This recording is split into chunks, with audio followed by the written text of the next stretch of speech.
Bienvenue à Solutions responsables, le quiz permettant de trouver des solutions sensées aux problèmes vécus dans le réseau de la santé. Retrouvons d'un côté Lucie, une professionnelle en soins. Et de l'autre, Jean-Pierre, un représentant de l'employeur. Allons-y tout de suite avec une première vidéo.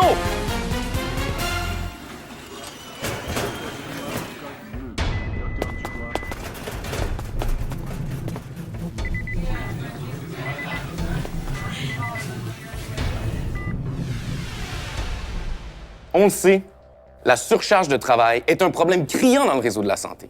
Les équipes fonctionnent avec des effectifs réduits, le nombre de patients explose et j'en passe. Quelle solution proposez-vous pour contrer ce fléau? Écoutez, quand ça déborde, j'hésite pas à faire appel à une agence privée pour qu'on m'envoie du personnel. Sinon, j'oblige quelqu'un à rester après son quart de travail. Ça fait partie de la réalité du réseau, vous savez. Il y a plus d'une solution possible. Je pense qu'en revoyant les horaires, en établissant des ratios de patients par professionnel en soins et en utilisant mieux les compétences de l'équipe de soins, on arriverait à améliorer nettement la situation. Et c'est une bonne réponse! Enchaînons tout de suite avec la deuxième vidéo. Je sais jamais à qui me référer. Le personnel, il change tout le temps. J'ai bien aimé la petite d'hier. Aujourd'hui, voilà. J'aurais voulu y parler à elle. Il y a souvent des changements au sein des équipes de soins, causant beaucoup d'instabilité sur les départements. Que proposez-vous? Vous savez, ma responsabilité, là, c'est de fournir de la main-d'œuvre. Peu importe le département, l'important, c'est d'être en mesure de prodiguer des soins.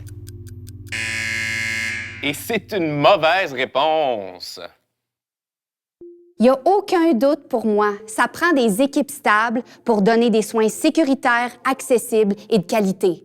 Chaque département doit avoir son équipe de soins à temps complet, avec des remplacements de jour, de soir, de nuit. On veut offrir des soins humains et être près des patients. Mettre nos différentes compétences à profit pour être au maximum de notre efficacité.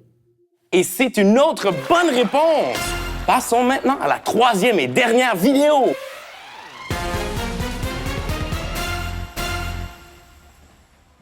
Je suis infirmière auxiliaire.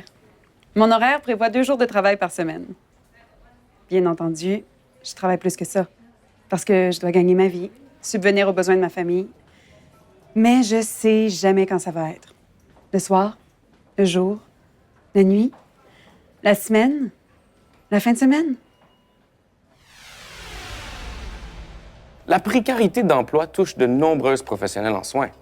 60% des infirmières auxiliaires ont un horaire de travail de 2 jours par semaine et 50% des infirmières travaillent à temps partiel.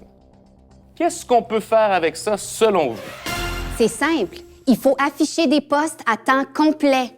Il faut que les professionnels en soins puissent concilier leur vie familiale et professionnelle. Tout le monde va être gagnant. On a à cœur d'offrir des soins sécuritaires et de qualité aux patients. C'est notre raison d'être. Donnez-nous les moyens de soigner. C'est une bonne réponse! Imaginez-vous ce que ça représenterait comme changement dans nos façons de faire. Avec la réforme qu'on vit, qui pourrait s'occuper de tout ça?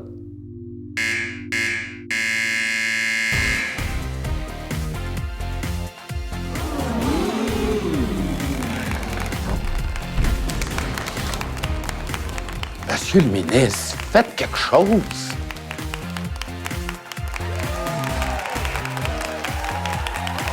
Et Lucie l'emporte par la marque de 3-0.